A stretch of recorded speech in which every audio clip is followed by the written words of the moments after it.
헤롯 왕 때에 예수께서 유대 베들레헴에 나심에 동방에서부터 박사들이 예루살렘에 이르러 말하되 유대인으로 왕으로 오신 이가 어디 계시뇨? 우리가 동방에서 그의 별을 보고 그에게 경배하러 왔노라 하니 헤롯 왕과 온 예루살렘이 듣고 소동한지라. 왕이 모든 대제사장과 백성의 서기관들을 모아 그리스도가 어디서 나겠느냐 물으니 가로되 유대의 베들레헴이오니 이는 선지자로 이렇게 기록된 바 또 유대 땅 베들레헴아 너는 유대의 고을 중에 가장 작지 아니하도다. 내게서 한 다스리는 자가 나와서 내 백성 이스라엘의 목자가 되리라 하였음이니라. 다음은 13절로 18절까지 읽겠습니다. 저희가 떠난 후에 주의 사자가 요셉에게 현몽하여 가로되 헤롯이 아기를 찾아 죽이려 하니 일어나 아기와 그의 모친을 데리고 애굽으로 피하여 내가 내게 이르기까지 거기 있으라 하시니 요셉이 일어나서 밤에 아기와 그의 모친을 데리고 애굽으로 떠나가 헤롯이 죽기까지 거기 있었으니 이는 주께서 선지자로 말씀하신 바 애굽에서 내 아들을 불렀다 함을 이루려 하심이니라. 이에 헤롯이 박사들에게 속은 줄 알고 심히 노하여 사람을 보내어 베들레헴과 그 모든 지경 안에 있는 산의 아이를 박사들에게 자세히 알아본 그때를 표준하여 2살부터 그 아래로 다 죽이니 이는 선지자 예레미야로 말씀하신 바 라마에서 슬퍼하며 크게 통곡하는 소리가 들리니 라헬이 그 자식을 위하여 애곡하는 것이라. 그가 자식이 없으므로 위로받기를 거절하였도다 함이 이루어졌느니라. 아멘. 마지막에 23절만 읽겠습니다. 나사렛이라는 동네에 와서 사니 이는 선지자로 하신 말씀에 나사렛 사람이라 칭하리라 하심을 이루려 함이로라. 아멘. 오전 시간에 하나님이 우리와 함께 하심 그 임마누엘에 대해서 우리에게 나타내 주셨습니다. 그럼 오후 시간에는요. 그러면 하나님이 함께 하시는 우리가 누구인지 동방 박사들을 통해서 보여주시죠. 그래서 임마누엘이 믿음으로 그 하나님이 함께 하심을 고백하는 그 동방 박사들과 또한 임마누엘이 오히려 징계의 징조로 임하는 대제사장들과 백성의 서기관들을 나누어서 우리에게 보여주시고 또한 임마누엘이 이제 하나님이 우리와 함께 하시는데요. 어디에서도 함께 하십니까? 애굽에 있을 때에도 하나님이 우리와 함께 하시는 것을 보여주시고 그 다음에는요. 나사렛 예수께서 우리와 함께 하시는 것을 보여주시는 것입니다. 먼저 2장 1절부터 보시면 헤롯 왕 때에 예수께서 유대 베들레헴에 나심에 동방으로부터 박사들이 예루살렘에 이르러 말하되 유대인의 왕으로 나시니가 어디 계시냐? 우리가 동방에서 그의 별을 보고 그에게 경배하러 왔노라. 잘 보셔야 되는데 예수 그리스도께서 나셨는데 그렇죠? 유다 베들레헴에 나셨는데 처음 그 예수께 경배하러 온 자들이 누구입니까? 육적 유대인들이 아니라 동방에서부터 온 박사들이 오고 있습니다.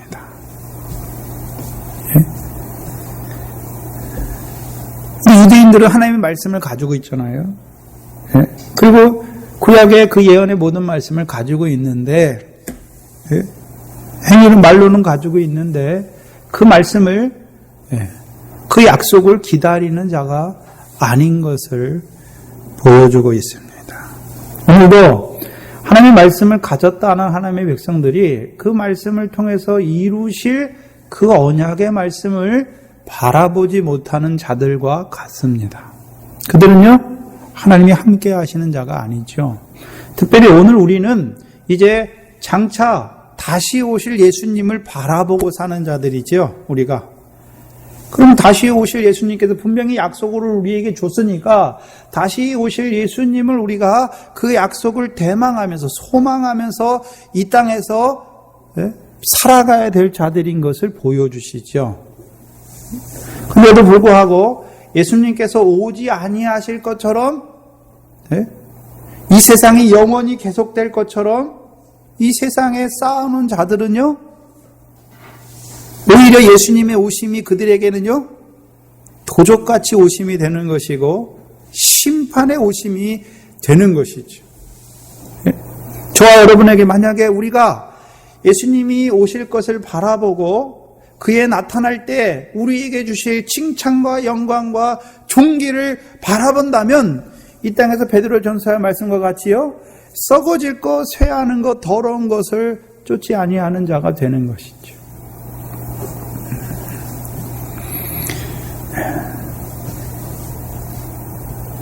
이 당시 대제사장과 서기관들만 보지 마시고 오늘도 하나님의 말씀을 가졌다 하나 다시 오실 그 예수님이 오셔서 가지고 오실 그 칭찬과 영광과 존귀를 바라보지 못하는 자들은 오늘도요, 세상 사람들의 영광과 칭찬을 구하는 자들이 될 것입니다.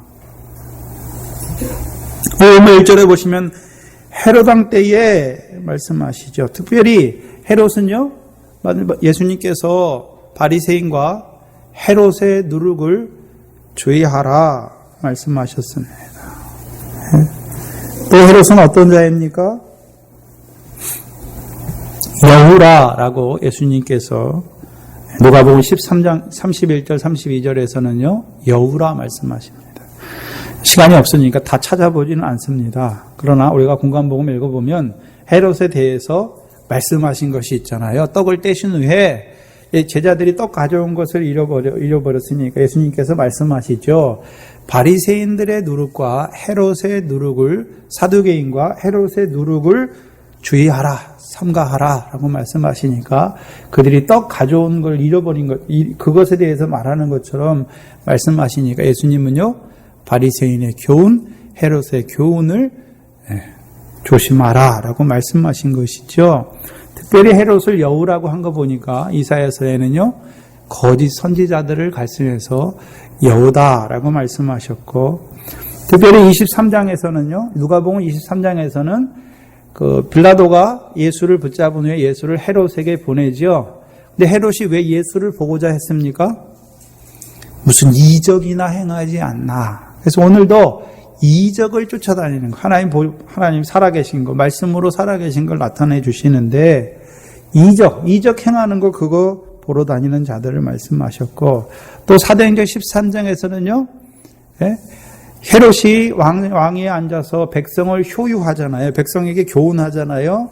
근데 백성이 이게 신의 소리다라고 하니까 헤롯이요, 영광을 하나님께 돌리지 아니하고 영광을 자기가 취하는 자들인 것을 말씀해 주시죠.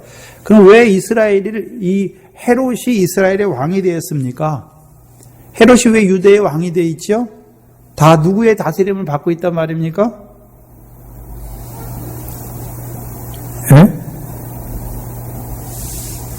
헤롯과 같이 거짓 교훈 아래 있는 자들인 것을 보여주시잖아요.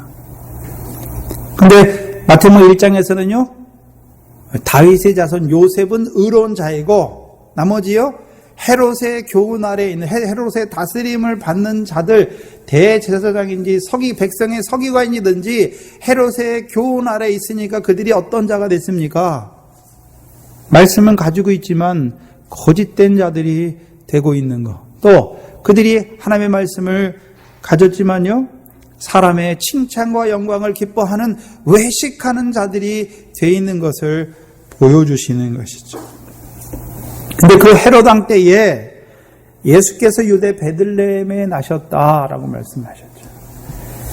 그럼 헤롯 왕이 다스렸다는 의미는 뭐예요? 왜 헤롯 때에 헤롯이 왕이 됐을 때 예수님이 오셨습니까?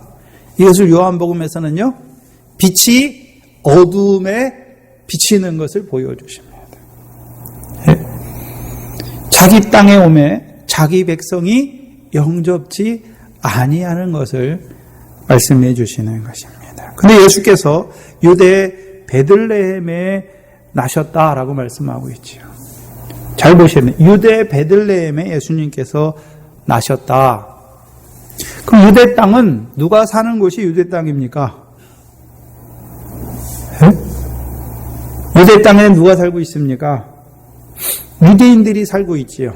그럼 유대인들이라고 할 때는 우리가 창세기 49장에 그 이스라엘을 통해서 유다에게 주신 예언의 말씀을 붙들고 사는 자들이 누굽니까?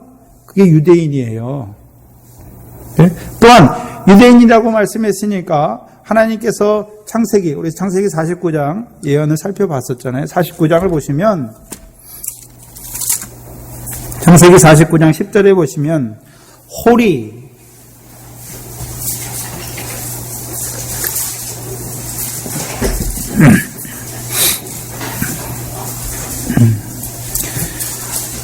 10절에 보시면 49장 10절입니다. 홀이 유다를 떠나지 아니하며 치리자의 지팡이가 그 발 사이에서 떠나지 아니하시기를 실로가 오시기까지 미치리니 그에게 모든 백성이 복종하리로다. 그러면 실로가 오시기 전까지는요, 하나님께서 유다의 자손인 다윗 왕과 그 후손들을 통해서, 유다의 왕들을 통해서 이스라엘을 다스렸고, 그렇죠? 그러면 하나님께서 신명기서에 모세를 통해서 왕이 어떻게 이스라엘을 다스려야 될지를 보여주셨죠. 왕은 율법서를 등사해서 자기 옆에 두고 그 율법에 하나님의 의와 공로로 백성을 다스려야 되는 것을 보여주셨죠. 그래서 다윗을 따른 선한 왕들은요, 율법으로 다스려요. 근데 나쁜 왕들은요, 북왕국 이스라엘과 같이 백성을 주관하고 오히려 섬기는 자가 아니라 백성을 다스리는 자가 되잖아요. 그래서 그 솔로몬의 아들 르호보암 있잖아요. 르호보암. 르호보암에게 그 북왕국 열 지파가 나와서 너무 무거우니까 세금을 좀 줄여라 그렇게 말하니까 그가 노인의 교훈을 버리고 자기와 함께한 젊은이들의 교훈을 받았잖아요. 근데 노인들의 교훈이 무엇이었습니까?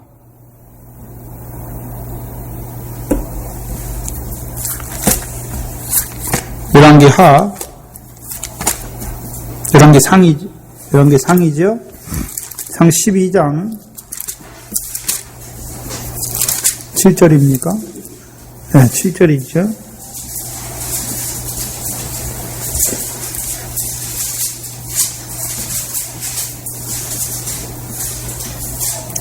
(12장 7절에) 보시면 대답하되 6절부터 르호보암 왕이 그 부친 솔로몬의 성전에 그 앞에 모셨던 노인들과 의논하여 가로되 너희는 어떻게 교도하여 이 백성에게 대답하게 하겠느냐.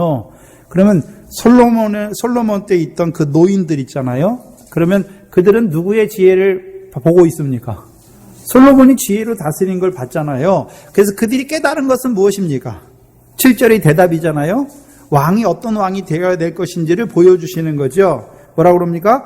왕이 만일 오늘날 이 백성의 종이 돼야 된다. 그러면 하나님께서 세우시는 그 백성에 세우시는 왕은 다스리는데 무엇으로 다스립니까? 종이 되어서 그 백성을 섬기는 자가 왕이다라고 말하는 것이죠. 네? 저희가 영영이 왕의 종이 되리이다. 그래서 예수님께서 이 땅에 왕으로 오셨잖아요. 유대인의 왕으로 오셨잖아요. 근데 어떻게 섬기셨습니까? 자기 목숨을 대속물로 주시기까지 가장 낮은 자리에서 종으로 우리를 섬기심으로 영원한 우리의 왕이 되신 것이죠.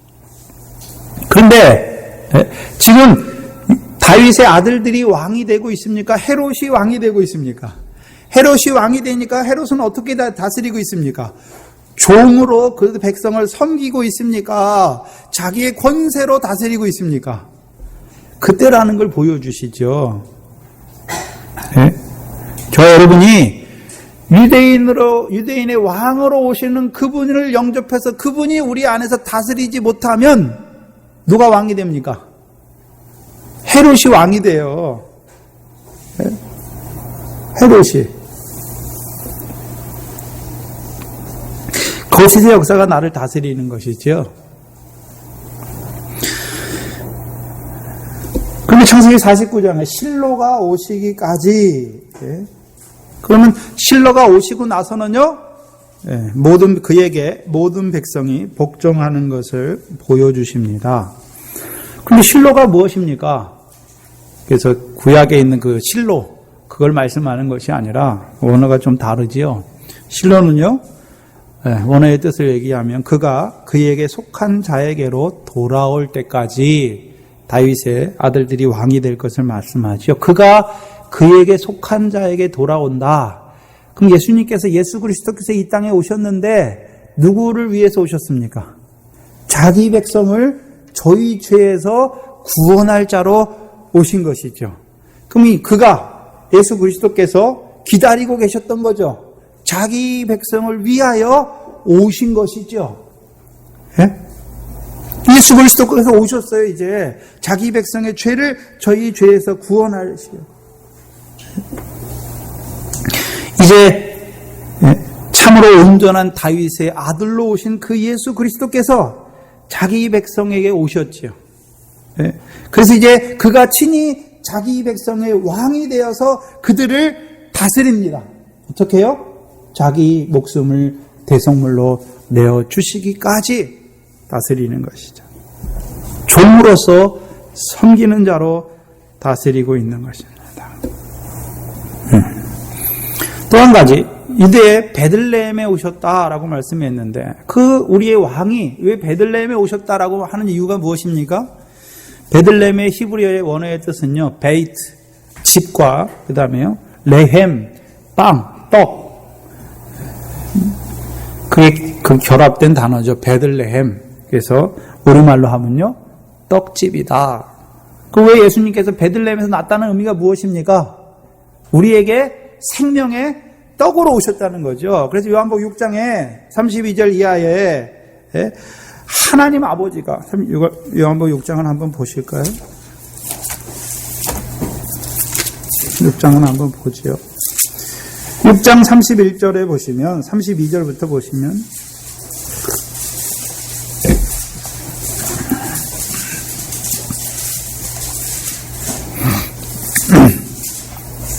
요한복음 6장 32절, 예수께서 이르시되 내가 진실로 진실로 너희에게 이르노니 하늘에서 내린 떡은 모세가 준 것이 아니라 오직 내 아버지가 하늘에서 내린 참떡을 너희에게 주시노니. 그러면 모세 때에도 모세가 만나를 줬습니까? 하나님께서 참떡을 주셨습니까? 문제는 참떡으로 받아 먹은 자가 많습니까? 육신 배부르게 하는 떡으로 받아 먹은 자들은 다 죽어요. 참떡으로 받아 먹은 자는요, 고린도전서 10장과 같이 신령한 식물로 받아 먹은 자는 삽니다. 33절에 하나님의 떡은 하늘에서 내려 세상에게 생명을 주시는 것이다. 저희가 가로되 주여 이 떡을 항상 우리에게 주소서. 예수께서 가라사대 내가 곧 생명의 떡이니 말씀하셨죠. 그러면 예수님께서, 예수 그리스도 유대인의 왕이 유대 땅에 오셨어요. 뭐 하시기 위해서요? 백성의 왕이 되어서 종으로, 백성의 종이 되어서 그들을 섬기는 왕으로 오셨다는 것을 말씀해 주는 것이고, 베들레헴은요, 그 왕으로 오신 그분이 우리로 그 생명의 떡을 떼어주시는 것이죠. 그래서 믿음으로 우리가 그 떡에 참여하게 하는 것이죠. 그래서 그 떡을 먹은 자들, 곧 그 생명의 떡으로 나아오는 자들은요, 영원히 결코 줄이지 아니할 것이요. 또 믿는 자는요, 영원히 목마르지 아니할 것을 말씀합니다. 먼저 떡으로 주셨고, 그렇죠? 그래서 예수님께서 자기를 생명의 떡이라고 말씀하셨고, 내게 오는 자는 결코 줄이지 아니할 것을 말씀하셨고, 두 번째요, 거기서 끝나는 것이 아니라 나를 믿는 자는 영원히 목마르지 아니하리라. 그러면 먼저는 떡을 먹어야 되고, 두 번째는요, 믿어야 되는 것이죠. 믿어야 되는 것이죠. 믿어야 되는 것이잖아요. 그럼 먼저 떡을 먹은 자들이 누군가요? 예수님의 몸에 참여한 자들이죠. 그러면 믿는 자들은 누군가요? 예수님의 제자들을 잘 보시면 돼요. 예수님의 제자들이 마태복음 5장에 보니까 산상에 올라갔지요. 예수님께서 주시는 말씀을 먹었잖아요. 하늘의 상을 얻게 하시는 말씀을 먹었어요. 근데 그게 믿어집니까? 아직 믿어지지 아니합니까? 그래서 베드로가 이제 마태복음 16장에 고백하지요. 주는 그리스도시요 살아계신 하나님의 아들이다. 그게 뭐 하는 것입니까? 믿는 자가 되었어요. 곧 예수가 그리스도임이 믿어진 자가 됐지요. 그 안에 뭐가 닦였습니까? 반석이 닦이니까 이제 믿음으로 치니까 계속해서 속에서 뭐가 나옵니까? 생수가 나는 것이죠.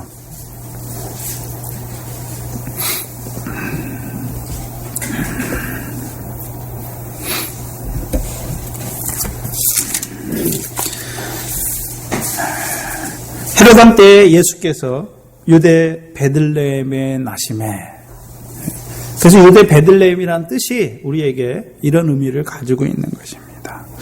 그런데 나심에 했으니까 그러면 누가 제일 가까이 있습니까? 지리적으로는 유대에 사는 사람들이, 또 베들레헴에 있는 자들이 가장 가까이 있는 것이죠. 네? 그런데 로마서에 보니까 육적 유대인이 아브라함의 자손이 아니다라고 말씀하셨죠. 이제부터는요, 누가 아브라함의 자손이 되는 것을 보여주십니까? 동방으로부터 온 박사들이 아브라함의 자손, 그 떡에 참여할 자들이 되는 것을 말씀해 주시는 것입니다. 네, 우리가 동방이다라고 말씀하고 있지요. 그럼 동방은 우리가 창세기에 동방에 대해서 잘 나타내 주고 있지요. 누구를 통해서요? 아브라함의 후처 그도라의 소생을 아브라함이 생전에 자기 재물을 주어서 그들에게 주어서 그들로 동국으로, 동방으로 가게 했다. 그리고 그 다음에 동방이 어디 나옵니까? 그 다음에 동방이 어디 나오죠? 창세기 29장에 야곱이요 하란으로 가는데 거기서 창세기 29장 1절에 뭐라 합니까? 동방 사람의 땅에 이르렀다 라고 말씀하잖아요. 그것도 더 자세하게 보면 창세기 11장에 보시면 그 바벨탑을 쌓는 자들이 동편으로 가다가 바벨 그 시날 평지에 모여서 바벨탑을 쌓는 자들인 것을 보여주잖아요. 네? 그럼 동국으로 간다는 말은 무엇입니까? 시는 시예요. 아브라함이 시잖아요. 네? 그 동국으로 간다는 의미가 우리에게 두 가지 의미를 보여주시는데요. 첫 번째는요, 아브라함의 시예요. 미디안은 그 그드라의 후처의 아들 중에 하나가 미디안이에요. 근데 그 미디안은요, 아브라함의 시예요. 그래서 아브라함의 집에서 아브라함의 복을 받은 자예요. 근데 아브라함을 통해서 주셨잖아요, 재물을. 그래서 아브라함의 교훈이 무엇입니까? 율법의 복을 지키면 재물을 주세요. 하나님께서 세상 복을 주세요. 근데 그 복 때문에, 그 재물 때문에 어디로 갑니까? 동국으로 가는 거예요. 동방으로 오히려. 네? 요단 동편으로 간단 말입니다. 하나님께서 주시고자 하는 땅은요, 요단 서편, 가나안 땅을 주시고자 하는데 오히려 하나님이 주시는 그 복을 받아가지고 오히려 어디로 가고 있습니까? 하나님의 기업이 아닌 동국으로 가고 있는 것이죠. 또 하나는요, 저와 여러분이 아브라함의 씨죠. 저와 여러분이 아브라함의 씨죠. 씨지만 우리가 무할례자로 있을 때 율법이 없는 이방인으로 있을 때도 있는 것을 보여주시는 것입니다. 그래서 이방인의 삶이 무엇입니까? 재물을 얻기 위해 살았죠. 여러분이 세상 가운데 살 때 하나님의 아들이었는데도 불구하고 무엇 따라 살았습니까? 재물을 얻기 위해서 내가 벌어서 내가 먹고 살았잖아요. 그런데 그드라의 후처의 아들들은요, 내가 하나님을 섬겼더니 하나님이 복 주신 거 가지고 그걸 세상에 쌓아놓는 자들이고요. 우리가 애굽에 있을 때는요, 우리는 율법도 없었어요. 하나님을 알지도 못했어요. 아브라함의 신데도 불구하고. 그러니까 우리가 어떻게 살았습니까? 세상에서 내가 열심히 일해서 먹고 사는 줄 알고 그렇게 살았단 말이죠. 이방인의 삶을 사는 것이죠. 근데 문제는 지금 동방으로부터 오는 박사들을 봐야 되는데, 이 동방으로 오는 박사들은 어떤 자들입니까? 성경에 그 동방에서 사는 사람 중에 의인이 있지요. 누굽니까? 욥이잖아요. 욥. 동방에서 가장 큰 자. 욥은 뭐 하는 자입니까? 하나님께 제사 드리는 자지요. 또 누가 나옵니까? 동방 사람 중에 하나인 누가 나옵니까? 미디안의 후손인 모세의 장인 미디안 제사장 이드로가 나오잖아요. 근데 그들은 어떤 자들입니까?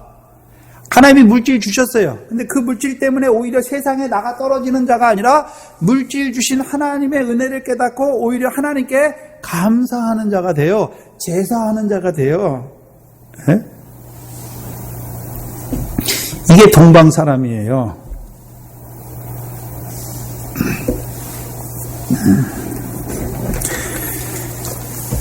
박사라고 하는 의미는 그 페르시아 언어에서 나온 건데요. 점성가, 하늘의 별을 연구하는 사람들을 말하는 것입니다. 그런데 여기 보니까 그들이 누구를 찾아왔습니까? 유대인의 왕으로 나신 이가 어디 계시뇨? 그럼 그들은 그 별을 보다가 뭘 봤습니까? 유대인의 왕으로 오실 이가 있는 것을 봤고, 그리고 이미 유대인의 왕으로 나셨으니까 이미 이루어진 거잖아요. 그걸 보고 오는 것이죠. 유대인의 왕으로 나실 예수를 찾기 위해서 오는 것이 아니라 이미 나신 유대인의 왕으로 오신 그 예수 그리스도를 찾아오는 것입니다. 근데 문제는 왜 그들이 예루살렘에 갔을까요? 원래 어디로 가야 되는데요? 4절 5절에 보면 어디로 가야 됩니까? 유대 베들레헴에 나셨으니까 베들레헴으로 가야 되는데 어디로 갔습니까? 예루살렘으로 갔죠. 예루살렘으로. 왜 예루살렘으로 갔겠습니까? 다윗의 유대인의 왕이니까 다윗의 아들로 오셨으니까 어디서 날 것으로 생각하고 왔습니까? 예루살렘으로 왔죠. 왜? 다윗이 예루살렘에서 왕 노릇했으니까. 근데 예루살렘에 누가 왕 노릇하고 있습니까? 헤롯이 왕이 되어 있잖아요. 그러면 이 동방에서 이 박사들은 어떻게 유대인의 왕이 나신 것을 알았습니까? 2절에 보니까 우리가 동방에서 그의 별을 보고 그에게 경배하러 왔다 하고 말씀하고 있죠. 뭘 봤습니까? 별을 보고서 왔잖아요. 별을 보고서. 별을 보고서 그들이 깨달은 게 무엇입니까? 유대인의 왕으로 오셨다라는 것을 말하는 것이죠. 그럼 그들이 어떻게 알았을까요? 민수기 24장을 보시면 별을 예언한 선지자가 있지요.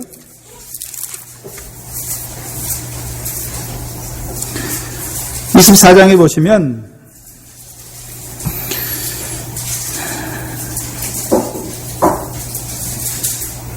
(24장 1절) 이하에 보시면 발람이 자기가 이스라엘을 축복하는 것을 여호와께서 선히 여기심을 보고 전과 같이 사수를 쓰지 아니하고 그 낯을 광야를 향하여 눈을 들어 이스라엘이 그 지파들을 거하는 것을 보는 동시에 하나님의 신이 그 위에 임한지라.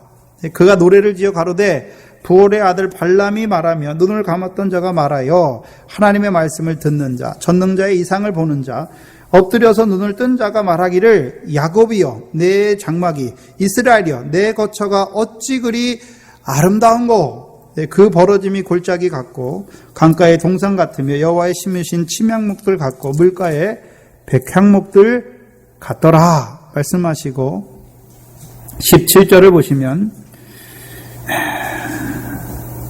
내가 그를 보아도 이때의 일이 아니며 내가 그를 바라보아도 가까운 일이 아니로다. 한 별이 누구에게서 나온다고요? 야곱에게서 나오며 한 홀이 이스라엘에게서 일어날 것을 말씀하죠. 잘 보셔야 되는데 왜 야곱에게서 나옵니까? 한 별이? 그럼 이 발람이 누구의 선지자입니까?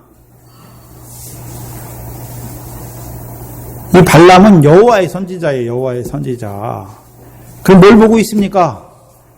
야곱을 통해서 유대에게 주신 예언을 보고 있잖아요. 실로가 오실 것을 예언해 주셨잖아요. 그걸 보고 있는 그에게 하나님께서 신으로 감동해서 그 위에 신으로 함께 하셔서 이제 야곱에게서 한 별이 나올 것을 예언하게 하셨죠. 그리고 홀이 이스라엘에게서 나올 것을 예언하게 하셨죠. 이 발람이 어디 사람입니까? 미디안 사람이에요. 미디안 사람. 동방 사람이란 말이죠. 그래서 그럼 이 박사들은 동국에 있지만 무엇을 깨닫고 있습니까? 미디안을, 이 발람, 여호와의 선지자, 이 발람을 통해서 주신 교훈을 갖고 있는 자들이잖아요.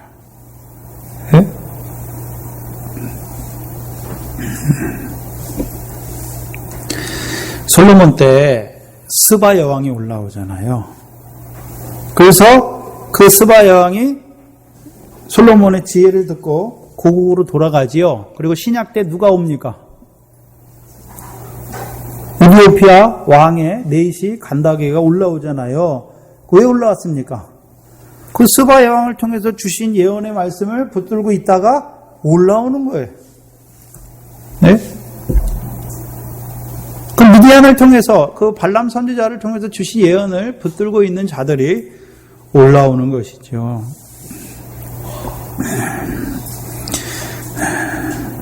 그런데 문제는 이들이 뭘 보고 있습니까? 유대인의 왕으로 나신 자를 바라보고 있는 것이죠. 그래서 당연히 유대인의 왕은 유대인의 도시인 예루살렘에 살 것으로 보고 온 것이지요. 그 유대인의 왕은 우리가 요한복음 4장에 보면 예수님께서 4장 21절 유대인의 왕이라는 의미가 무엇이냐면 요한복음 4장을 보시면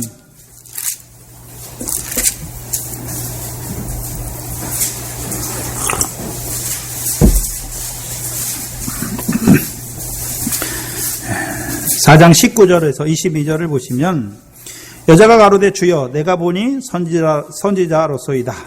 우리 조상들은 이 산에서 예배하였는데 당신들의 말은 예배할 곳이 예루살렘에 있다 하더이다. 그럼 이 여자는 어디를 보고 있습니까? 예루살렘. 그러면 이 여자도 어디를 보고 있습니까? 예루살렘에서 유대인의 왕으로 오실 자를 보고 있는 것이죠. 그런데 21절에 예수께서 가라사대 여자여 내 말을 들으라. 이 산에서도 말고 예루살렘에서도 말고 너희가 아버지께 예배할 때가 이르리라. 너희는 알지 못하는 것을 예배하고, 여기 것이라고 하는 것은 그러니까 뒤에 가면 하나님은 참으로 예배하는 자를 찾지요. 우리가 누구께 예배해야 되나요? 하나님께 예배하는 것이지요. 근데 이들은 알지 못하는 분을 예배하는 것이고 우리는 아는 분께 예배한다 하노니 이는 구원이 어디서 납니까? 유대인에게서 남이라 말씀하셨잖아요. 그럼 유대인의 왕으로 오셨다는 말은 그가 오셔서 무엇을 베푸시는 왕입니까? 구원을 베푸시는 자로 오시는 것을 말씀하지요. 근데 문제는 누가 유대인이냐 그것을 말씀하는 것이죠. 유대인의 왕으로 오셨는데 그 당시 육적 유대인들은 대제사장이나 백성의 서기관들은 경배하러 가지 않아요. 누가 경배하러 갑니까? 동방에서 온 박사들이 유대인의 왕으로 오신 이를 경배하러 가지요. 왜요? 우리에게 구원을 베푸시는 왕을 경배하는 거예요. 예배하는 것입니다. 오늘 우리가 예배하지요. 예배가 무엇입니까? 우리에게 구원을 베푸시는 하나님을 우리의 왕 삼고 우리가 나와서 하나님의 말씀으로 예배하는 것이죠.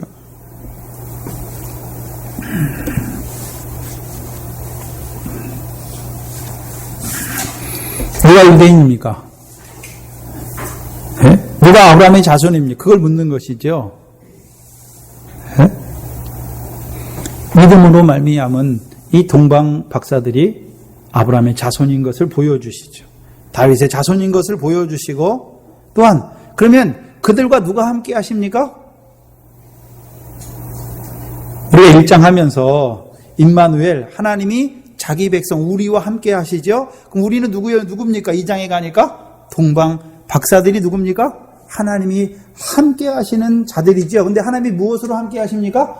유대인의 왕으로 오셔서. 그러면 유대인의 왕으로 오셨단 것은요, 유대인의 왕이니까 자기 백성인 유대인에게 구원을 베푸시지요? 그럼 그 구원이 무엇입니까? 하나님께 참으로 예배하는 자로 세운다는 것이죠. 네? 그러면 우리가 요한복음 9조에서 하나님께 참으로 예배하는 것은 무엇과 무엇으로 예배하는 것입니까? 영과 진리 안에서 예배하는 자로 세운다는 것이죠. 곧 우리로 하여금 성령으로 거듭나게 하시는 것이죠. 곧 영으로 예배한다는 것은 아브라함의 아들, 아브라함에게 두 아들이 있는데 하나는 약속을 따라 낳고 하나는 육체를 따라 낳았다. 우리도 이삭과 같이 성령을 따라 낳은 자다 말씀하시는 거죠. 그래서 갈라디아 교인들에게 너희가 처음에 들을 때에 그리스도의 복음을 들을 때에 성령을 받지 아니하였느냐 말씀하시잖아요. 그럼 오늘 우리가 아브라함의 자손이라고 하는 것은 우리가 성령으로 말미암아 뭐한 자가 됐습니까? 이삭과 같이 하나님의 나라를 유업으로 바라보는 자들이 된 것이지요. 그럼 진리는 무엇입니까? 그 하나님의 나라를 보여주셨으니까 그 하나님 나라에 합당한 진리 가운데로 우리를 인도하시는 것이죠. 그래서 우리의 삶이 유대인의 왕으로 오신 그분이 이제 우리를 인도하는 거죠. 어디로요? 영과 진리 안에서 예배하는 자로. 하나님을 참으로 예배하는 자로 우리를 인도하시는 것이죠.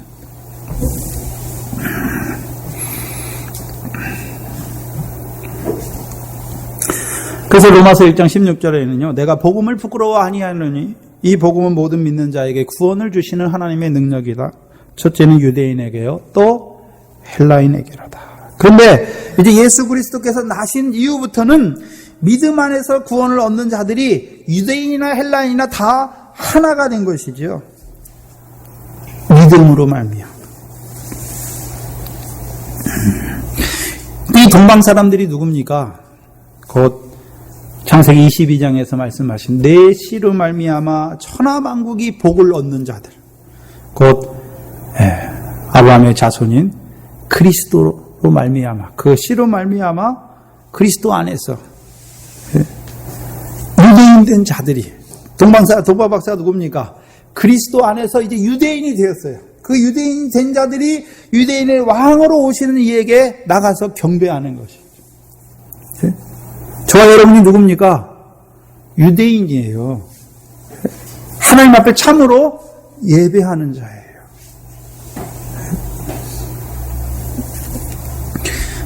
이사야서 43장을 한번 보시면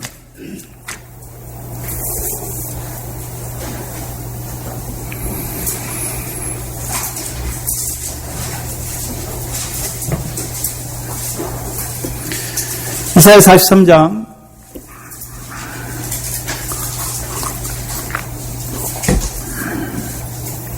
1절을 먼저 보시면 야곱아 너를 창조하신 여호와께서 이제 말씀하신 이스라엘아 너를 조성하신 자가 이제 말씀하시는 너는 두려워 말라 내가 너를 구속하였고 너를 지명하여 불렀나니 너는 내 것이라. 그럼 야곱과 이스라엘에 대해서 하나님께서 그들을 지명하여 부르신 것을 말씀하시죠. 그리고 5절을 보시면 두려워 말라 내가 너와 함께하여 내 자손을 어디서부터 오게 하십니까? 43장 5절에 이사야 43장 5절에 두려워 말라 내가 너와 함께하여 내 자손을 동방에서부터 오게 하며 서방에서부터 너를 모을 것이며 내가 북방에서 이르기를 놓으라 남방에 이르기를 구려하지 말라 내 아들을 원방에서 이끌며 내 딸을 땅끝에서 오게 하라 무릇 내 이름으로 일컫는 자 곧 내가 내 영광을 위하여 창조한 자를 오게 하라 그들은 내가 지었고 만들었느니라 말씀하시죠. 네? 그러면 동방 사람들이 자기들이 잘 깨달아 가지고 왔나요? 하나님께서 그들을 부르신 것을 말씀하고 있습니까? 하나님께서 그들을 불러주신 것을 지금 말씀하고 있는 것이죠. 그리고 이 사람들이 뭐라 합니까? 이제 하나님이 부르신 것을 깨닫고 자기들이 뭐 하고 있습니까? 유대인의 왕으로 나신 자를 찾는 자가 되는 것이죠. 이사야 43장 5절에 보시면 혹은 이르기를 나는 여호와께 속하였다 할 것이요 혹은 야곱의 이름으로 지칭할 것이며 혹은 자기가 여호와께 속하였음을 손으로 기록하고 이스라엘의 이름으로 칭호하리라. 자칭하는 것을 말씀하는 것이죠. 그럼 지금 동방 사람들이 유대인의 왕으로 나신 이가 누구냐라고 묻는 것은 자기들이 누가 됐단 말입니까? 유대인이 됐다는 것이죠. 네? 하나님께 속한 백성이 된 것을 자칭하는 말이 유대인의 왕으로 나신 이가 누구냐, 어디 계시냐? 라고 묻는 것이죠. 그러면 누가 가르쳐야 됩니까? 그것을. 먼저 육적 이스라엘 된 아브라함의 자손된 그들이 가르쳐 줘야 되는 것이지요. 네? 근데 자기들은 가르쳐만 주지 가서 예배하지는 못하죠. 경배하지는 못하죠. 오늘 지금 육적 유대인들이 하나님을 예배합니까? 예배하지 못하는 것을 보여주시잖아요. 근데 그 유대인을 통해서 유대인의 왕으로 오셨지만 그들은 경배하지 못하고 오히려 이방과 같은 동방박사와 같은 우리들이 하나님의 은혜로 지명하심으로 말미암아 우리가 그 앞에 나가서 그 자칭 우리가 영 이스라엘 됐다고 고백하는 자가 된 것이죠. 그게 유대인의 왕이라고 고백하는 것입니다. 동방박사들이. 그것이 저와 여러분의 고백인 것이죠.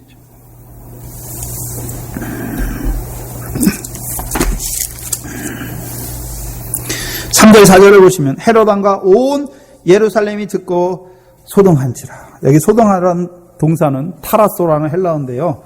놀라고 두려워하는 것입니다. 왜 놀라고 두려워합니까? 두려워할 필요가 어디 있습니까?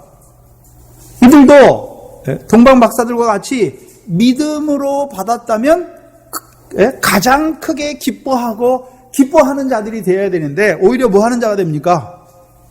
소동하는 자들이 되는 것입니다.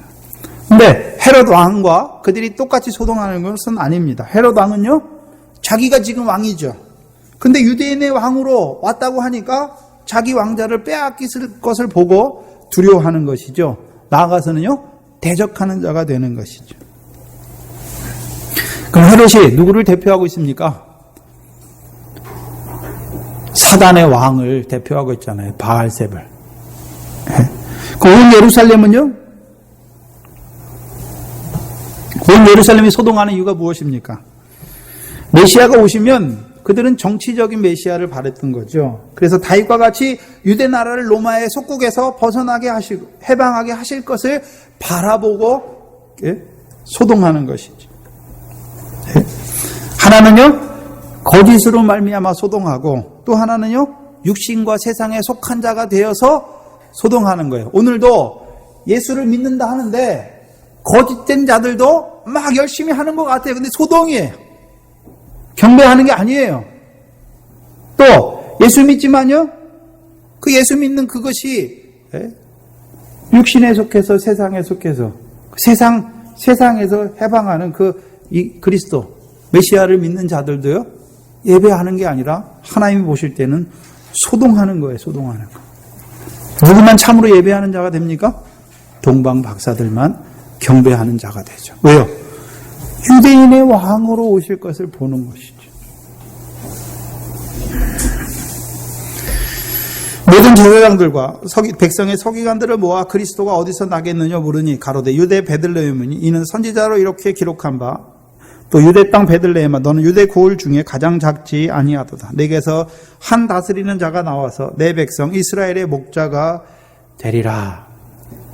근데 잘 봐야 되는데 대제사장과 서기관들, 백성의 서기관들은 그리스도가 어디서 나는 건 알지요. 어디서 납니까? 어디서 나지요? 유대 땅 베들레헴. 근데 잘 봐야 되는데 우리가 이거는 어디를 인용한 구문이죠? 미가서 5장 2절을 인용한 것이죠. 근데 미가서 5장 2절을 보시면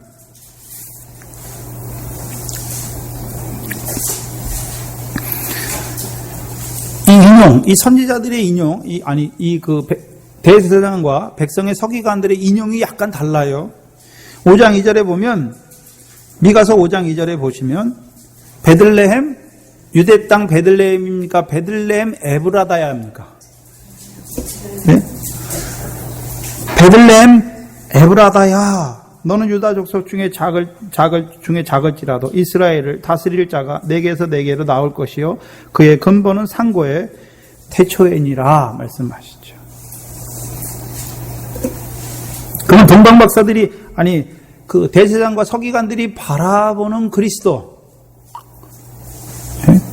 근데 미가서 5장에서 증거하는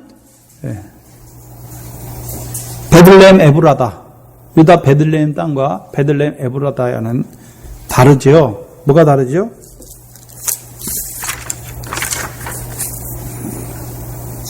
뭐가 다르죠? 야곱의 전능자의 성막이 어디 나옵니까? 네? 야곱의 전능자의 성막을 어디서 발견합니까? 에브라다. 그러면 야곱의 전능자의 성막이 미가서 4장이죠.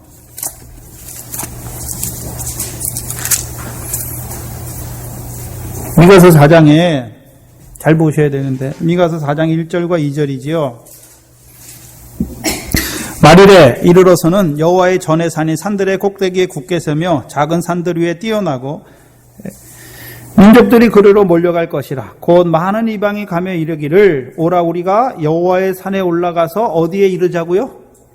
야곱의 하나님의 전에 이르자. 누가 올라갔습니까? 근데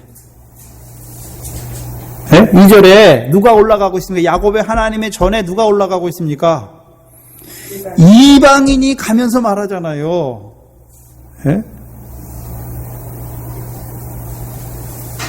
이방인이 가며 이르기를 오라 우리가 여호와의 산에 올라가자. 야곱의 하나님의 전에 이르자. 그러면 야곱의 하나님의 전으로 오신 분이 누굽니까? 이 땅에 성전으로 오신 분이 누구냐 말이죠. 예수 그리스도죠. 그래서 예수 그리스도 안에서 이제 누가 나옵니까? 이방인들이 믿음으로 말미암아 의롭다함을 받은 아브라함의 자손이 되어서 그들이 어디로 올라갑니까?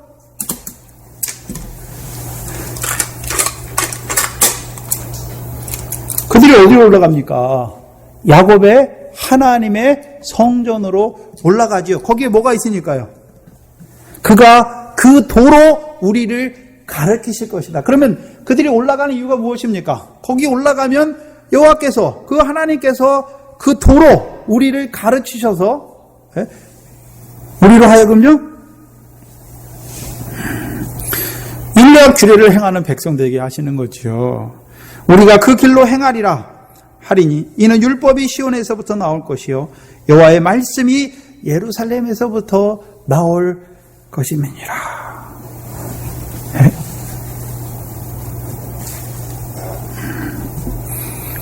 이제 예수님 때에 바뀌었잖아요. 누가 올라옵니까? 이방이.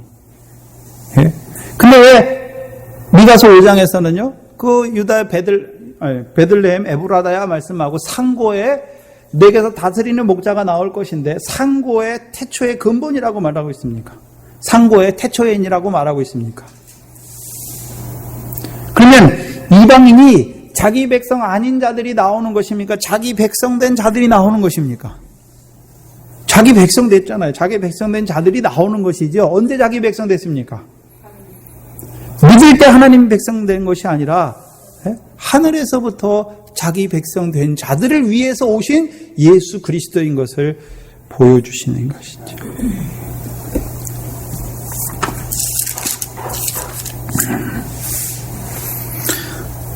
마태복음 2장 6절을 다시 보시면 너는 유대의 거울 중에 가장 작지 아니하도다. 내게서 한 다스리는 자가 나와서 내 백성 이스라엘의 목자가 되리라. 그러면 이스라엘의 목자니까 그럼 이스라엘에게 속한 사람은 다 그 목자를 쫓아가야 되는 것이지요. 근데 여기 보니까 백성과 서기관들, 대제사장과 서기관들은 예수님을 쫓아갑니까? 오히려 예수님을 대적하여 결국에 보니까 예수님을 십자가에 못 박는 자들로 드러납니까? 네? 그럼 대제사장과 서기관들만 예수님 못 받고 있습니까? 오늘도 네? 외식하는 자들, 율법을 가지고 하나님의 백성을 정죄하여 죽이는 그들이 뭐 하는 자입니까? 못 받는 자예요. 그러면 내 백성 이스라엘의 목자가 되시니까 그 목자로서 그 백성과 함께 하시는 거죠. 그게 무엇입니까? 임마누엘. 이스라엘의 목자니까 그들을 백성의 이스라엘 백성이지요. 그럼 유대인에게 구원이 나는데, 그렇죠? 그렇잖아요. 그럼 유대인에 나는 구원이 무엇입니까? 영원한 언약의 후사. 이스라엘의 이름이 뜻이 무엇입니까? 시편 105편의 10절에 보니까 이스라엘에게 주신 영원한 언약, 곧 가나안 땅을 주어 그것으로 하여금 그들의 기업이 되게 하시는 것이죠. 그러면 예수 그리스도께서 이 땅에 오셔서 유대인의 왕으로 오셔서 그들을 섬기지 어떻게 해요? 자기 목숨으로 대속물로 섬기고 그들로 하여금 이제 목자가 되시죠. 그들을 어디로 인도하십니까? 하나님의 나라를 유업으로 얻는 자로 세워가시는 것이죠. 곧 이스라엘의 하나님이 되시는 거죠. 그래서 구약에서는요, 이사야서에는 이스라엘의 하나님이라고 말할 때는요, 거룩하신 하나님. 그럼 이스라엘을 어떻게 하십니까? 거룩하게 하는 거지요. 그래서 이스라엘에게 주신 것이 무엇입니까? 거룩한 백성이 되게 하기 위해서 주신 것이 무엇입니까? 율법이지요. 근데 오히려 그들이 율법으로 말미암아 육적 이스라엘은 율법의 의를 쫓아감으로 자기 의로 말미암아 하나님의 의를 대적하는 자가 되었는데, 이제 이 이스라엘의 유대인의 왕으로 오신 그가 이스라엘의 백성인 목자가 되어서 그들을요 사랑으로 율법을 완성하는 자로 세우는 이스라엘의 목자인 것을 보여주시는 것입니다. 이사야서 44장을 한번 보시면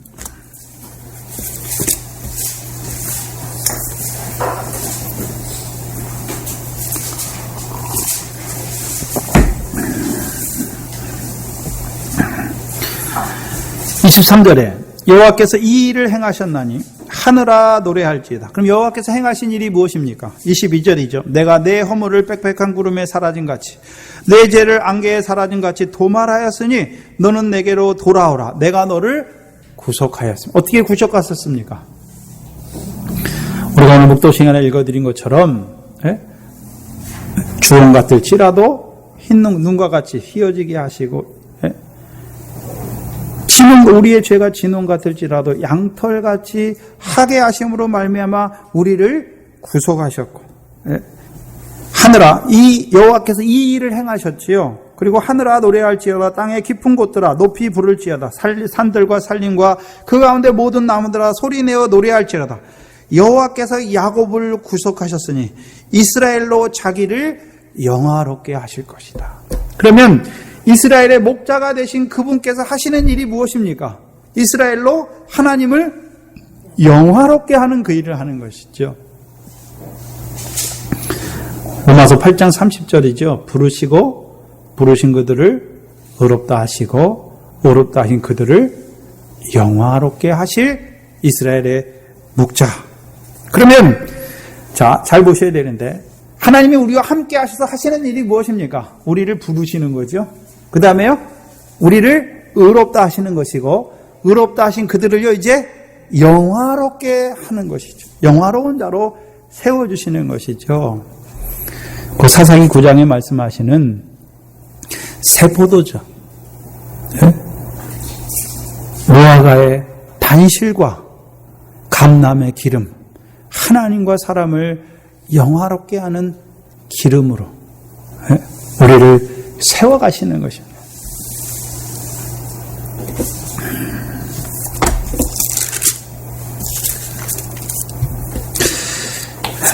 그리고 그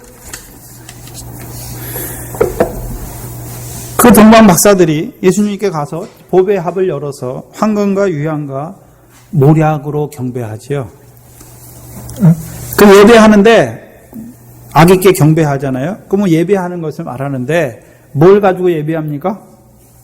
황금과 유향과 모략을 가지고 예배하는 자가 되는 거예요. 그러면 미디안의 왕으로 나신 이에게 나아가는 자들을 목자가 되신 그분께서 영화로운 자리로 이끌어 가실 때 우리에게서 그에게 우리를 인도하시는 목자께 드릴 예물이 무엇입니까? 황금과 유향과 모략입니다. 근데 황금과 유향과 모략은 어디 납니까? 어디서 나지요? 우리 소에서 나는 건가요? 우리가 창세기 보면 황금과 유향과 모략, 금과 유향과 모략을 가지고 가는 자들이 있잖아요. 누굽니까? 창세기 37장에 보니까 이스마엘 대상들이 길르앗에서 나잖아요. 길르앗에서부터 그 황금과 유향과 모략을 가지고 애굽에 팔러 가는 작업. 그렇죠?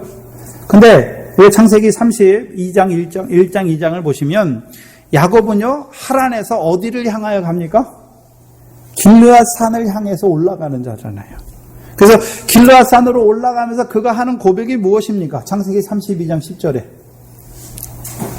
나는 주께서 내게 베푸신 모든 은총과 모든 진리를 조금도 감당할 수 없다. 그게 뭡니까? 그게 금이에요. 변치 않는 믿음이 된 것이죠. 하나님이 내게 내게 은총과 진리를 베푸셔서 내게 이루신 거, 내가 한 것이 아니라 하나님이 이루신 것이다. 그게 무엇입니까? 그게 믿음이에요. 그 변치 않는 거예요. 근데 믿음도 변해요. 내가 믿었으니까 변하는 거예요. 믿음은 하나님의 선물이죠. 하나님이 주신 믿음은 변치 않아요. 물론 연약하여서 좌로나 우로나 치우칠 수 있지요. 여기 보면 여러분들이 믿음 생활 해오다가 힘들고 그러면 이제 나 예수 안 믿을래. 내가 믿었으니까 안 믿을 수도 있는 거예요. 그러나요? 하나님이 주셔서 믿음을 선물로 주셔서 부르신 자들은요 흔들릴 수가 없어요. 믿음이. 언제 그 금이 생깁니까? 애굽의 쇠풀무로 한번 연단하신 뒤에 생기는 거죠. 유향은 무엇입니까? 이제 그 믿음 안에서 감사하는 거죠. 또 몰약은요? 썩지 않게 하는 것. 시체를 썩지 않게 하는 것이 몰약이에요.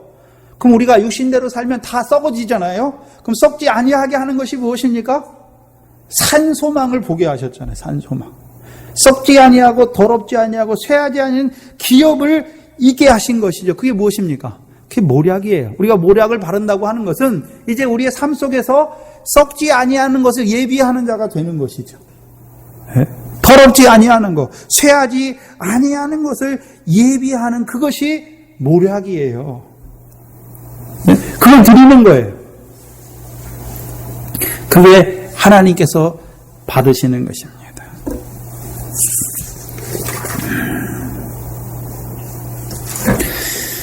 그래서 2장 13절 이하에 보면 이제 주의 사자가 요셉에게 현몽하여 가로되 헤롯이 아기를 찾아 죽이려 하니 일어나 아기와 그 모친을 데리고 애굽으로 피하여 내가 내게 이르기까지 거기 있으라 하시니 요셉이 일어나 밤에 아기와 모친을 데리고 애굽으로 떠나가 헤롯이 죽기까지 거기 있었으니 이는 주께서 선지자로 말씀하신 바 애굽에서 내 아들을 불렀다 함을 이루려 하심이니라. 잘 보셔야 되는데, 자, 하나님의 아들로 보내셨잖아요. 그 하나님의 아들을 왜 옮깁니까? 옮길 필요가 없이 헤롯을 데려가면 되는데 왜 하나님의 아들을 애굽으로 보내십니까? 선지자로 말씀하신 것을 이루시는 것이죠. 호세아 11장 1절이지요. 애굽에서 내 아들을 불렀다 하신 바를 이루려 하심이라. 그러면 애굽에서만 불렀습니까? 애굽에 내려가게 하신 분도 하나님이십니까? 애굽에 내려가게 하셨잖아요. 언제요? 예수님께서 애굽에서 내 아들을 불렀다 하신 걸 성취하셨잖아요. 그러면 그 성취가 전에 언제 나타났습니까? 하나님께서 창세기 15장에서 아브라함에게 그의 자손이 이방에서 계기되어 그들을 섬길 것을 말씀하시고 400년 만에 하나님께서 그들을 이끌어내실 것을 말씀하셨죠. 그리고 그 말씀대로 야곱 때 요셉을 통해서 그 백성이 애굽에 내려가잖아요. 예? 그럼 그들이 어쩔 수 없어서 내려가는 것입니까? 하나님께서 그 백성을 애굽으로 내려가게 하시기 위해서 요셉을 종으로 팔았다라고 말씀하셨습니까? 요셉을 종으로 팔았다 말씀하셨죠. 예? 그래서 그들이 애굽에 가 있어도 누구 아들입니까? 하나님의 아들이. 예수님이 애굽에 갔어요. 애굽에 가니까 세상 사람이 세상 아들이 됐습니까? 그래 애굽에 가서도 하나님의 아들입니까? 애굽에 가서도 하나님의 아들이에요. 그러면 왜 하나님께서 아브라함 때에 그 가나안 땅에 살던 그 아브라함의 자손들로 하여금 왜 애굽에 한번 내려가게 하셨느냐? 그걸 봐야 되는 거죠. 왜 때문에 그렇게 하셨습니까? 애굽에 쇠풀무 연단하시기 위해서. 그 연단을 거쳐야 뭐가 생깁니까? 은금이 생기니까. 은금이. 네? 내가 전에 세상에서 애굽 같은 세상에서 살았어요. 그런데 하나님이 불러주시니까 내가 세상대로 산 그것이 다 죄악이에요. 네? 또한 이제 하나님께서 불러주시니까 나로 아브라함 자손과 같이 은금을 통해서 이제 하늘의 거 보여주시니까 그 세상 그 모든 것이 어떻습니까? 썩어진 것이 썩어질 거.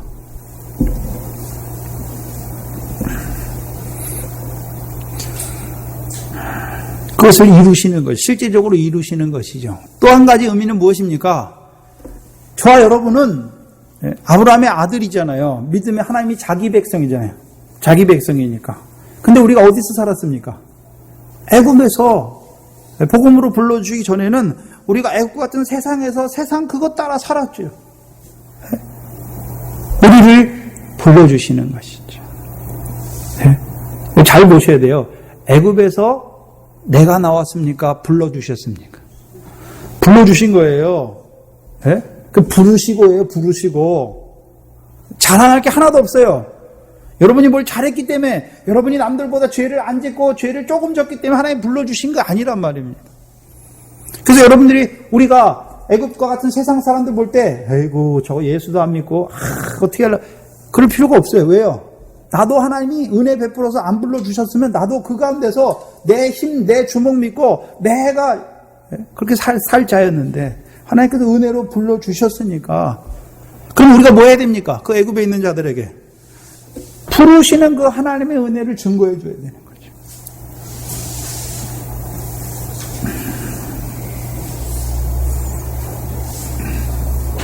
근데 문제는 애굽에 내려갔는데 헤롯을 통해서 다 죽이죠. 그리고 선지자 에레미야로 말씀하신 말을 이루시죠. 18절에 라마에서 크게 통곡하는 소리가 들리니 라헬이 그 자식을 위하여 애곡하는 것이라. 그가 자식이 없으므로 위로받기를 거절하였도다. 에레미야에서 나오는 말씀인데요. 라헬은 에레미야 때 살지 않는 자예요. 그렇죠? 창세기에 있는 자인데 왜 에레미야 때 라헬이 라마에서 왜 통곡합니까? 라헬과 레아는 이스라엘의 어머니죠. 육적 유대인들이 국모로 생각하는 거예요. 그런데 왜 그러면 라헬이 통곡합니까?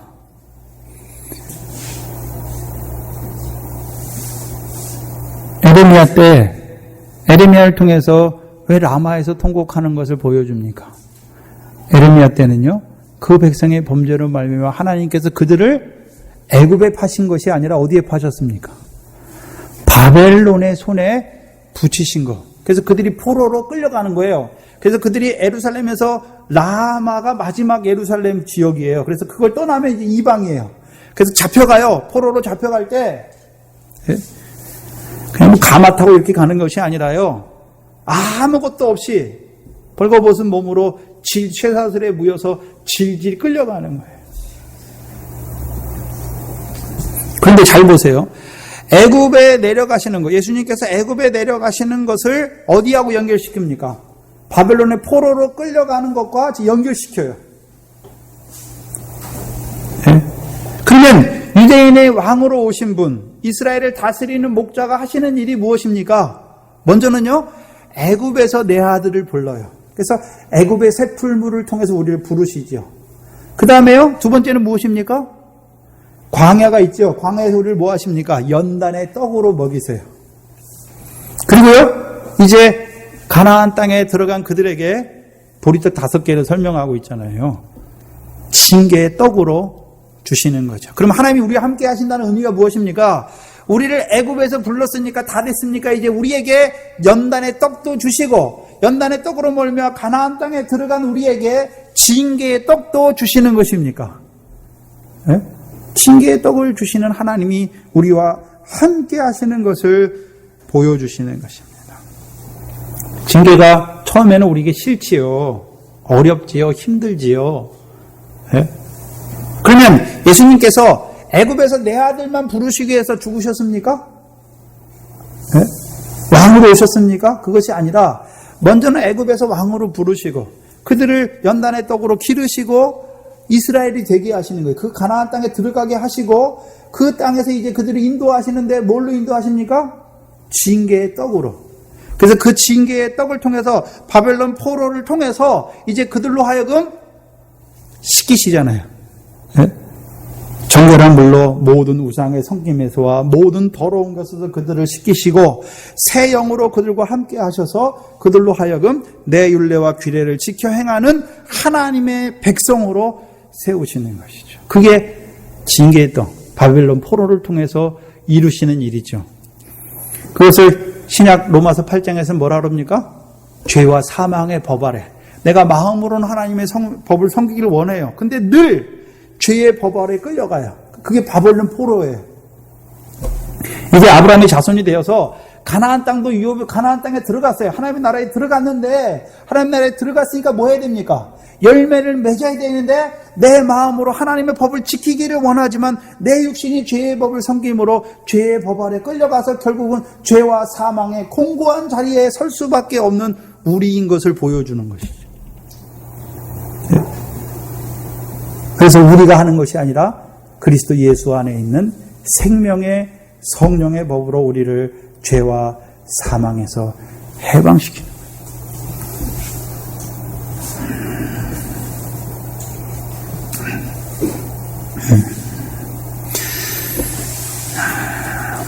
그리고 19절 이하에는요, 이제 헤롯이 죽은 후에 이제 그들이 23절에 나사렛 동네에 와서 사니 이는 선지자로 하신 말씀에 나사렛 사람이라 칭하리라 하심을 이루려 하심이니라. 근데 이 나사렛이란 말은요, 구약 성경에 한 번도 나오지가 않습니다. 그래서 이 신학자들이 이것을 여러 가지로 풀려고 시도를 해요. 나실인이다. 그걸로 푸는데 그 원어의 뜻에 맞지 않습니다. 여러 가지로 푸는데 맞지가 않습니다. 그럼 나사렛 예수라, 예? 나사렛 사람이라 칭하리라 하심을 이루려 하십니다 라고 말씀하죠. 그럼 나사렛 사람이 어디 나옵니까?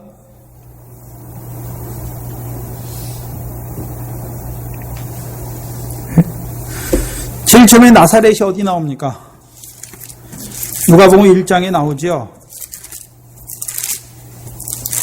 누가복음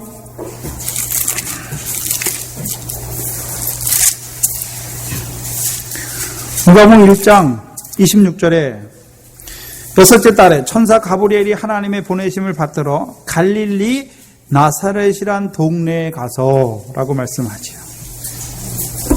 네? 그럼 나사렛의 의미가 무엇입니까? 네? 선자의 영으로 계시던 그 영이 성령으로 말미암아 마리아의 몸에 잉태됐지요. 어디에서 왔습니까? 하늘에 계시던 그 예수 그리스도의 영이 성자의 몸에 오신 것이잖아요. 그것이 나사렛이에요.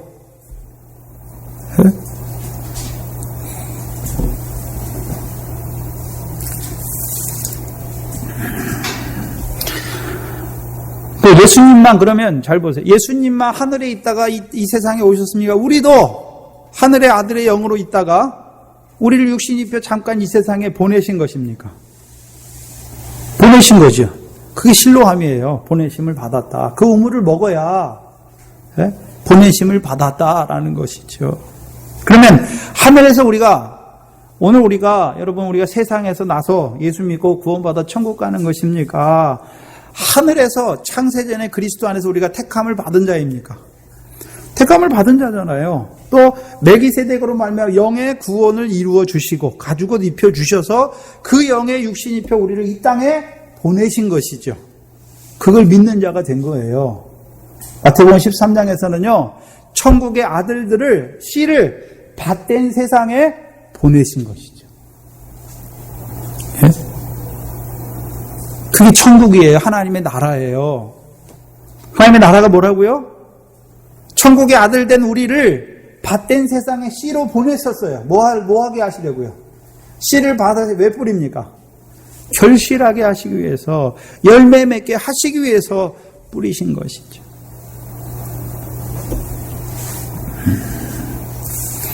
그러면 저와 여러분이 세상에서 났습니까? 돌아갈 본향이 우리에게 있는 것입니까? 나사렛 예수라고 할 때는요, 믿음의 선진들이 더 좋은 본향을 바라봤다. 그러니까 그들이 이 땅에서 어떤 자로 살았단 말입니까? 나그네와 행인과 외국인으로 살아간 거죠. 그럼 그들이 뭘 바라봤습니까? 하나님께서 그들을 위해 본향을 바라보는 자들을 위해서 예비하신 한 성을 바라보는 자로 살아간 것이 나사렛 예수를 믿는 자들입니다. 특별히 요한복음 1장을 보시면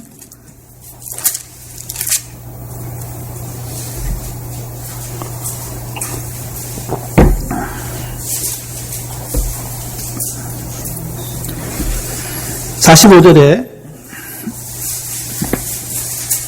요한복음 1장 45절에 빌립이 나다나엘을 찾아 이르되 모세가 율법에 기록하였고 여러 선지자가 기록한 그 일을 우리가 만났으니 요셉의 아들 나사렛 예수라. 그럼 빌립은 누구를 만났습니까? 나사렛 예수. 그럼 나사렛 예수를 만났다는 의미가 무엇입니까? 그 뒤에 한번 보시죠. 46절에 나다나엘이 가로되 나사렛에서 무슨 선한 것이 날 수 있느냐? 빌립이 가로되 와 보라. 그러면 나사렛은 어느 동네입니까? 갈릴리예요. 갈릴리. 이방의 갈릴리죠. 왜 이방의 갈릴리입니까? 하나님의 백성인데 율법 없는 이방인처럼 살고 있어요. 유대인들이 볼 때에는. 그런데 47절에 예수께서 나다나엘이 자기에게 오시는 것을 보시고 그를 가르쳐 가라사대 보라 이는 참 이스라엘 사람이라 그 속에 간사한 것이 없도다. 나다나엘이 가로되 어떻게 나를 아시나이까? 예수께서 대답하여 가라사대 빌립아 너를 부르기 전에 내가 무화과 나무 아래에 있을 때 보았노라. 나다나엘 뜻이 무엇입니까? 나사렛 예수라는 뜻이 무엇입니까? 내가 무화과 나무 아래에 있을 때 너를 보았다.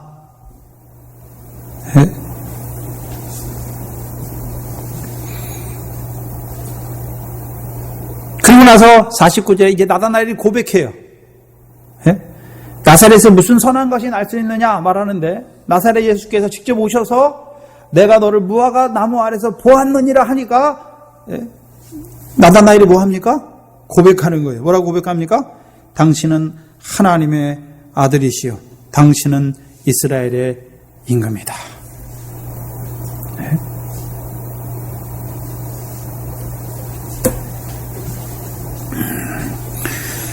여기 보면 하나님의 아들, 우리가 마태복음에 보니까 하나님의 아들, 자기 백성을 죄에서 구원할 뿐만이 아니라 이스라엘의 임금이니까 이스라엘을 다스릴 목자로 오신 분이라고 고백하는 거죠. 예수께서 대답하여 가라사대 50절에 내가 너를 무화과 나무 아래서 보았다 함으로 믿느냐? 그러면 나다나엘이 뭐 하는 자가 되었습니까? 내가 너를 무화과 나무 아래서 보았다 함으로 믿는 자가 된 것이죠. 그 믿음의 고백이 당신은 하나님의 아들이요 이스라엘의 임금이라고 고백하는 것이죠. 그럼 뭘 믿었단 말입니까? 그럼 나사렛 예수라는 말이 무엇입니까? 내가 너를 무화과 나무 아래서 보았다 함으로 믿느냐? 그게 실로암이에요. 그 무화과 나무에 우리가 언제 무화과 나무 아래 있었습니까? 나다나엘이 이거 주석을 보면요, 신학자들 주석을 다 보면 나다나엘이 무화과 나무에서 쉬고 있었다. 조금 더 나가면요, 포도와 무화과 나무, 그 메시아가 오시면 이스라엘 백성에게 평안을 주셔서 그들이 각기 자기 포도나무와 자기 무화과 나무에서 안연히 쉬는 것을 보여주시죠. 그래서 나다나엘이 메시아가 오는 것을 기다렸다. 그래서 그가 메시아인 것을 알았다. 이렇게 말하죠. 그러면 내가 너를 보았다 함으로 믿느냐 하는 말은 없어져야 돼요. 근데 믿느냐 한 거 보니까 어디를 말하고 있습니까? 아담이 범죄하고 나서 무슨 잎으로 침하했습니까? 무화과 잎으로. 그러면 그때 아담이 범죄하였을 때 육신은 안 죽었죠. 뭐가 죽었습니까? 영이, 생명이던 그 영이 죽었지요. 그런데 우리가 로마서 5장 21절 9절에 보면 아담만 죽었습니까? 아담의 범죄로 말미암아 모든 하나님의 자녀들이 죽었습니까? 모든 하나님의 아들이 죽었어요. 그런데 하나님이 아담이 범죄하니까 그들을 버리셨습니까? 성자의 영을 안고 그들을 찾아오셨습니까? 무화과 나무 아래 있던 그들을 찾아오셨어요. 멜기세덱의 영으로 그들을 영원한 구원을 이루어 주신 가죽옷을 입혀 주신 것이죠. 그것을 보는 자가 되었느냐? 그걸 믿느냐? 그게 나사렛 예수란 말입니다. 곧 우리가 이 세상에서 난 것이 아니라 먼저는 창세전에 그리스도 안에서 그 영광 받은 자로 지음을 받았고 또 아담의 범죄로 말미암아 우리가 영원히 지옥 갈 수밖에 없는 그 자리에 떨어진 우리를 하나님께서 영의 구주를 통해서 우리를 일찍 죽임을 당한 어린 양을 통해서 우리를 영의 구원을 이루신 구원을 이루시고 이제 세상에 보내셨어요. 그렇죠? 그래서 요한복음 1장에서는요. 예수님이 세상 죄를 지고 가는 하나님의 어린 양이에요. 세상 죄. 그럼 저와 여러분이 이 세상에 오기 전에 어디 있었습니까? 하늘에. 그럼 하늘에 있을 때에는 이 세상에 와서 짓는 죄가 있습니까? 없습니까? 없었죠. 이미 구원은 받았고 멜기세덱의 영으로 그 영의 구원은 받았잖아요. 가죽옷은 입었잖아요. 그러나 세상에 오기 전에는요. 세상 죄를 짓지 않았어요. 그런데 우리가 세상에 오니까 무슨 죄를 짓습니까? 아담의 원죄를 따라서 우리가 세상 죄를 짓는 거죠. 그래서 그 세상 죄를 위하여 우리의 모든 세상 죄를 위하여 오신 예수 그리스도죠. 그리고 그 세상 죄를 지고 가셨습니다. 그래서 우리가 신약의 사도행전 이하에 보시면 사도들이 그래요. 뭐라 그럽니까? 나사렛 예수 그리스도의 이름으로 말하노니 그 앉은 병에 일어나 걸어라. 귀신에게도 뭐라 합니까? 나사렛 예수 그리스도의 이름을 말하노니 사단아 떠나가라. 귀신아 물러가라 말하잖아요. 네? 그 지금도 나사렛 예수 그리스도의 이름으로 말하니까 물러갑니까? 네? 귀신은 더럽게 하는 역사지요. 우리 안에 더러운 게 있어요. 왜요? 세상에서 난 줄 알면 예수 믿어도 여전히 어디입니까? 세상을 보니까 세상은 세상에 속한 것은 다 더러운 거예요. 악한 거예요. 그거 자꾸 추구하는 거예요. 더러운 거죠. 그러나 이제 하늘에서 보내심을 받은 것을 아는 거예요. 또한 돌아갈 하늘, 더 좋은 본향이 있는 것을 바라보니까 그 나사렛 예수 그리스도의 이름으로 우리에게 말씀해 주시니까 이제 우리가 이 땅에 살아갈 때 썩어질 거, 이 세상은 잠깐인 것을 깨달으니까 썩어질 것, 더러운 것, 새하는 거 찾지 않는 거예요. 귀신의 역사가 내게서 물러가는 거예요. 그래서 그 막달라 마리아가 예수님의 발 아래 앉아서 말씀을 듣다 보니까 뭐가 나갔습니까? 7 귀신이 나가는 거예요.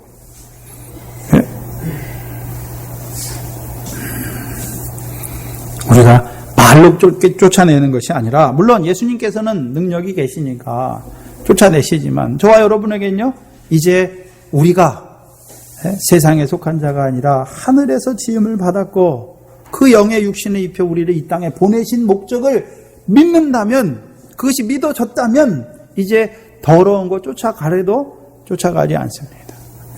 쇠하는 거, 썩어질 거, 그거 쫓아가래도 쫓아가지 않는 자가 되는 것이죠. 그러면 나사렛 예수께서 우리와 함께 하시는 거예요. 잘 보셔야 되는데, 그럼 지금 임마누엘에 대해서 지금 쭉 하는 거예요. 네? 함께 하시는데 처음에는요, 세상 죄를 지고 가는 그 예수가 우리와 함께 했는데 자라가다 보니까 그 예수님이 언제부터 우리와 함께 하셨습니까? 하늘에서 멜기세덱의 영으로 우리와 함께 하신 하나님, 그 곧 창세전의 그리스도 안에서 우리를 택하셔서 우리와 함께 하신 그 하나님이 우리와 함께 하시는 것을 봐야 되는 것이죠.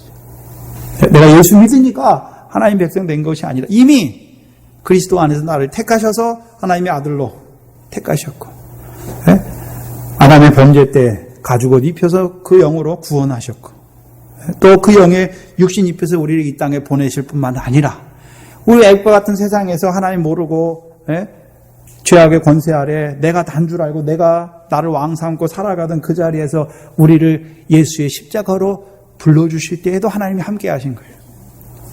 또한 이제 우리를 부르시고 유대인으로 세워주시고 유대인의 왕을 구하고 또 이스라엘의 목자인 반석을 통해서 그 목자를 통해서 우리를 이끌어 가시는 그 하나님이 우리와 함께 하시는 것이죠.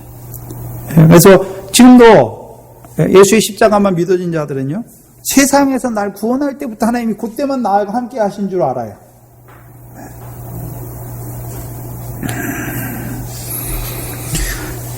그래서 로마서 11장 36절이 무엇입니까? 만물이 주에게서 나오고 주로 말미암고 주에게로 돌아감이라.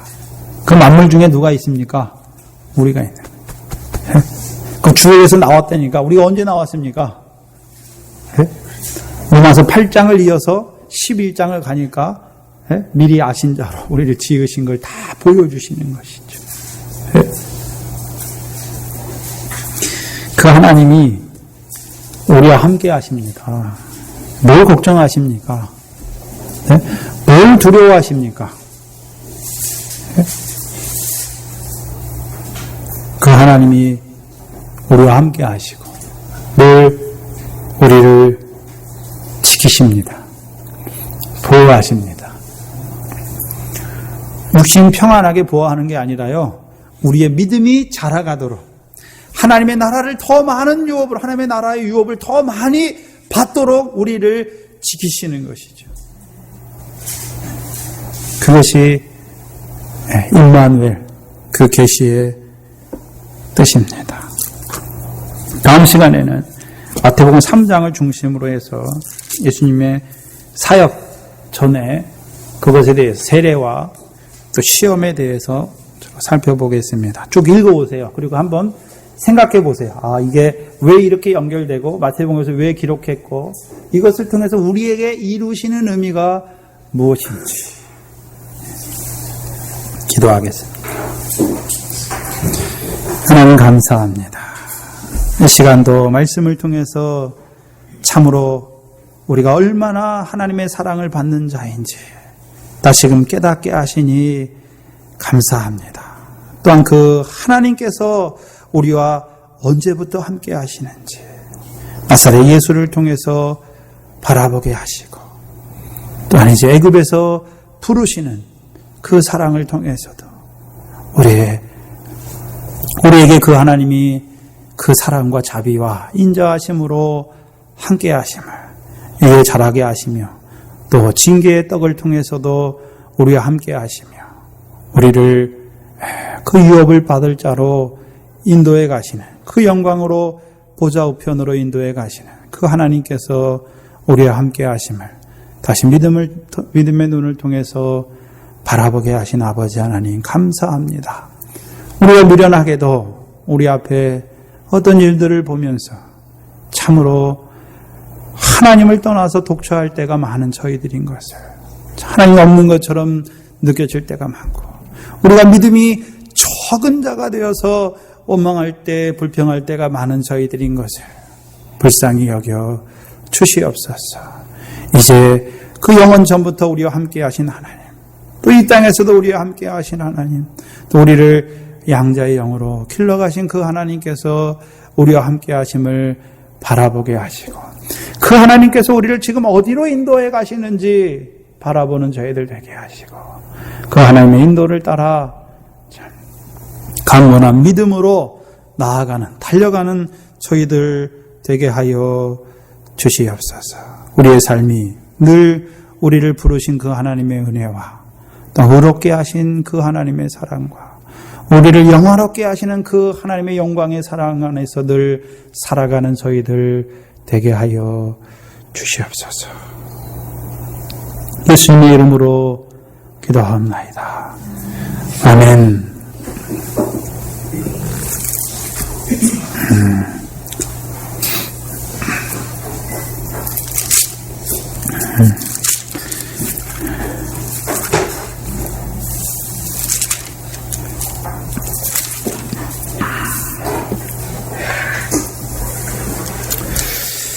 찬송가 401장입니다.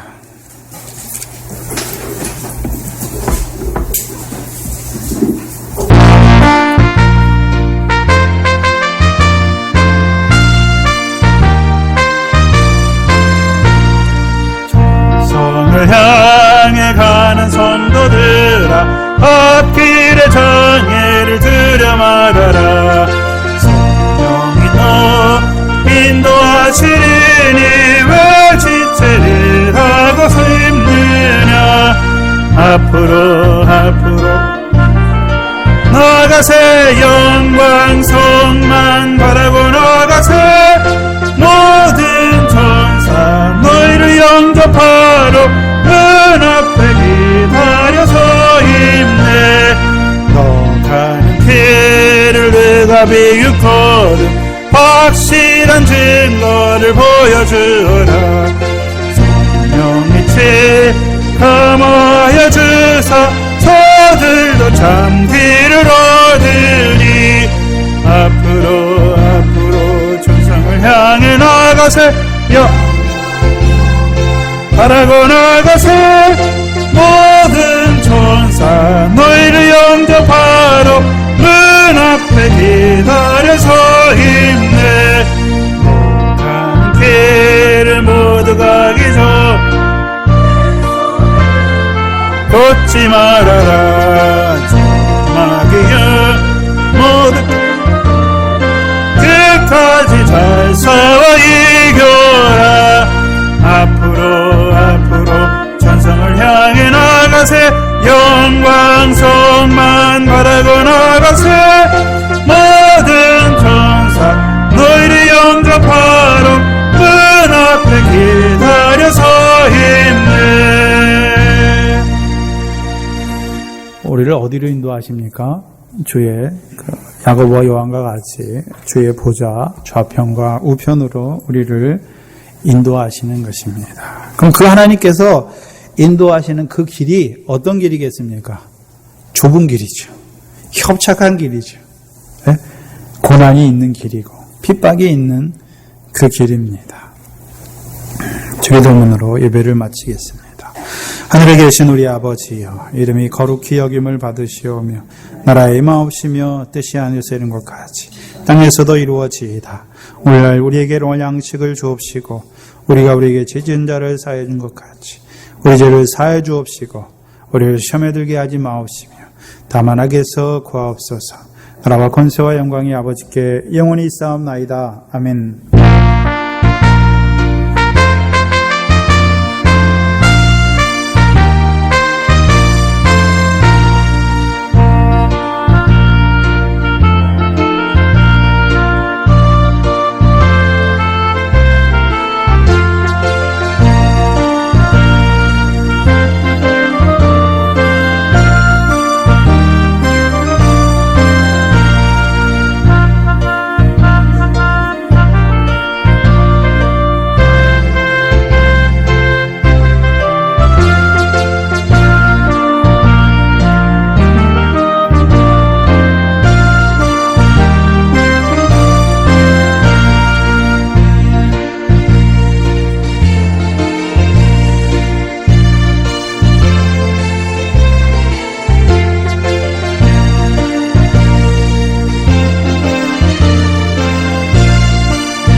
아멘.